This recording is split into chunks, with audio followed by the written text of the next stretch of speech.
অত্যন্ত ব্যথিত ভারাক্রান্ত হৃদয় নিয়ে দাঁড়িয়েছে আজকে বাংলাদেশের লক্ষ কোটি মুসলমান এবং লক্ষ কোটি নাগরিক আজকে একটি ছেলের জন্য হাজারো জায়গায় দোয়া করতেছে, যার নাম হচ্ছে হাদি, যে আজকে বাংলাদেশের স্বাধীনতা সার্বভৌমত্বের পক্ষে কথা বলে শহীদ হয়ে গেছে।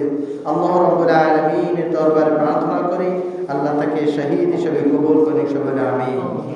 প্রিয় বড় ভাইয়েরা, আজকে এক চরম ক্রান্তি লগ্ন আমরা বাংলাদেশবাসী পার করতেছি। সামনের দিনটা কেমন হবে, কোন দিকে যাবে, অত্যন্ত দুষ্কর বলা।